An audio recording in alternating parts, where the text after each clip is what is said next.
Fly Me to the Moon, that's this week's episode of Picard we'll talk about in a moment.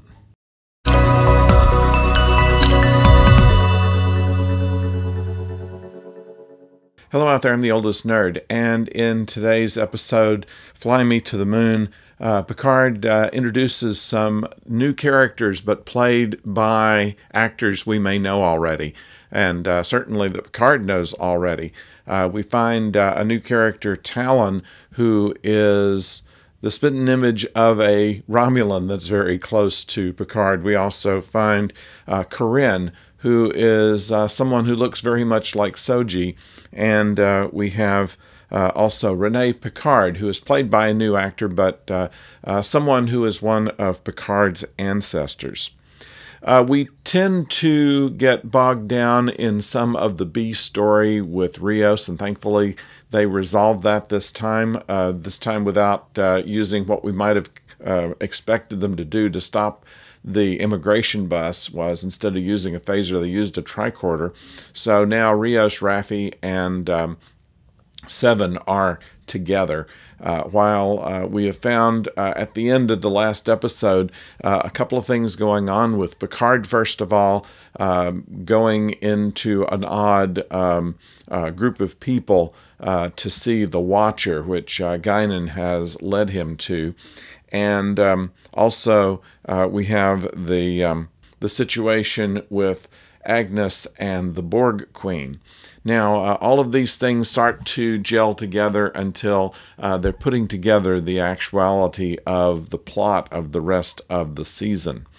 Now, in Talon, Talon is a later day Gary 7. This goes all the way back to Assignment Earth, where the Enterprise goes back and does some research in history, and Kirk and Spock meet Gary 7, who is a human who has been abducted by aliens, taken way into the future, and then released back onto Earth to try to monitor the proper movement of history. And Talon, who is the latest version of Gary 7, is especially following Rene Picard, who we know through this episode has later found out, they found out that later Rene Picard will discover the first organic life on Io, one of the moons of Jupiter. Now, in this particular episode, she is training for a space mission to Mars, and she does have some psychological difficulties, as you might expect an astronaut to do, to take a multi-month voyage, and in danger at that. So we find Q, who had encountered her at the end of the last episode, trying to just snap his fingers and cause her not to go on this mission, to find that that's not working. One of his powers is not. However, he did manage to put himself in as a psychologist, and is trying now to convince Renee that she is not ready to go on this mission. Now, we don't know whether she is intended to go on this mission. We know that a future mission she will go to Io, but perhaps she doesn't take this one, and perhaps she does. So is Q working for fixing the timeline, or is he working to tear up the timeline? This is the question that we have here. And what exactly is Q's problem? Is it just script armor that he couldn't just immediately stop her from going, so it keeps the drama going? Yeah, probably.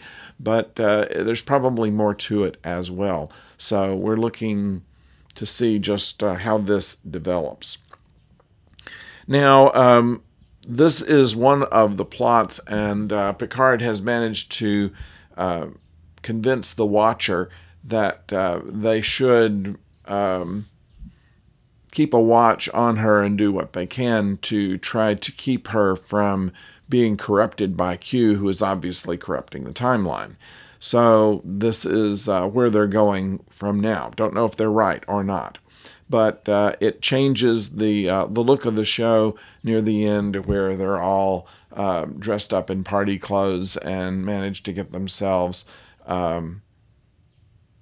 managed to crash a heavily secured party of astronauts, which include Rene Picard. Okay, that's one story. The other story is that we introduce another Sung, played by Brent Spiner, this time a predecessor of the Sung who was on Enterprise, and he would be a geneticist. He's trying to protect his daughter, who looks a lot like Soji, although her name is Corinne, and this Corinne has a problem that does happen to a number of people who cannot be exposed to sunlight, basically an allergy to sunlight. And so she is kept inside or shielded, and he's trying to find some kind of genetic fix. Q contacts him and shows him how he can cure her, but he wants something in return. We don't know exactly what. But there is a nice little, I wouldn't call it an Easter egg, but a nice little trick in here that you might want to try out. He runs through Sung's 3D printer and prints a business card. And on this business card is a telephone number. And usually whenever phone numbers are used in TV or in the movies, there are lists of phone numbers that are not ever going to be used, and those are usually the ones that are used for this. This one, however, is an actual telephone number. I'll give it to you. Area code 323-634-5667. Now, if you call this, you will get the voicemail of the Q, in which they will berate you and say that they know who you are already and don't care to talk to you. It's clever. It's done in John Delancey's voice, and it's there if you want to try it. If you're in the United States, it should be easy to do. If not, it's probably on a website somewhere where the recording has been done. But it's clever and a little extra thrown into this episode. What we don't know is exactly what the Borg Queen's ambition is. Obviously, for self-preservation, we've known that she wanted to have someone that would rule alongside her, like Picard or like Data, and now it seems that she has her ambitions set on Agnes, who has impressed her from the very beginning. So we don't know exactly what this continued working on Agnes has done, but once again, it brings us into kind of the doubts as to whether Agnes is on our side or on their side, and her involvement will cause just an inconvenience, or if it will create something that could wreck the whole timeline. So, well, we know how it's going to end. We know how it has to end, but I have a feeling that this is going to roll into the next season. So this may be something to watch. All in all, very good performance by Brent Spiner, who you believe is a Sung, but a different one.